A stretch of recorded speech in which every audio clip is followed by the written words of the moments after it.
I have complete confidence that Chris Dodd and Barney Frank, they finally ensured that there'll never be a recession again and all the bad guys are going to be scooped up.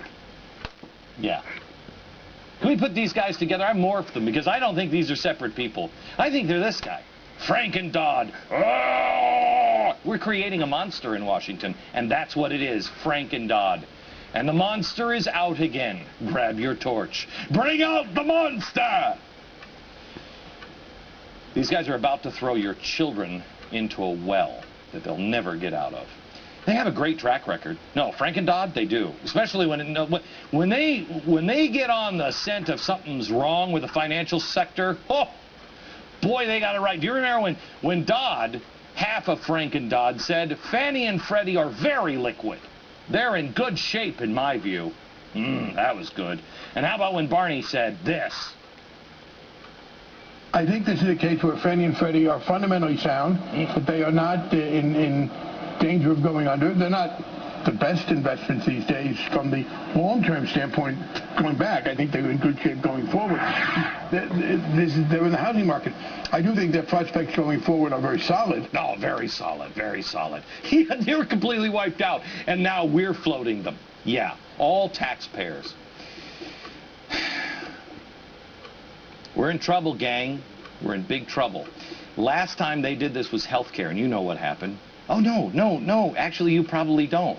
Because we were supposed to pass healthcare and then find out what's in it. Oh, we're finding all kinds of Christmas presents in there. Like this one.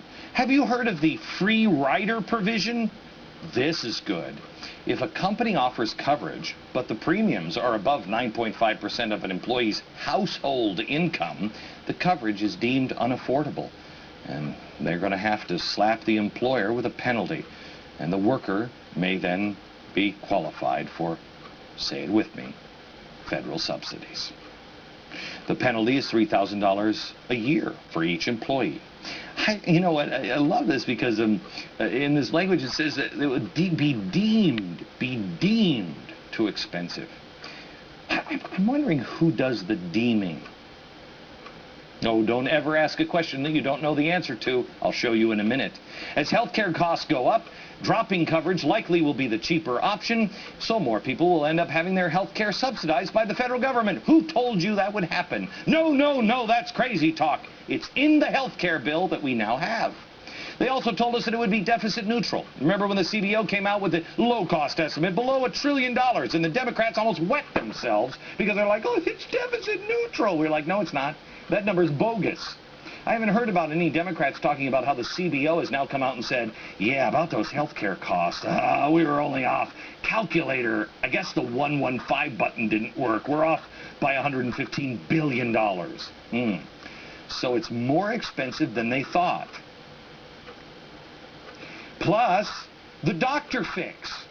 That just cost you $65 billion in a bill that was just passed. You didn't hear anything about that? No. Added another $65 billion. We told you that would happen. No, that's an outrage. Yep, it just did.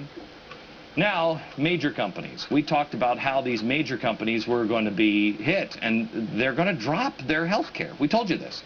AT&T just said healthcare loss tax increase will cost them $1 billion. You think they're going to pass those savings on to you? John Deere's director of labor relations said John Deere is now considering denying employees coverage and just paying the penalty. It's what we talked about on this program and was denied. It's in the health care bill. Merry Christmas. Small businesses are required now to provide insurance, supposedly offset by a tax credit. But the tax credit, according to the bill, shrinks as the company grows. What do you think those people are going to do? Probably a hiring freeze. Just a guess.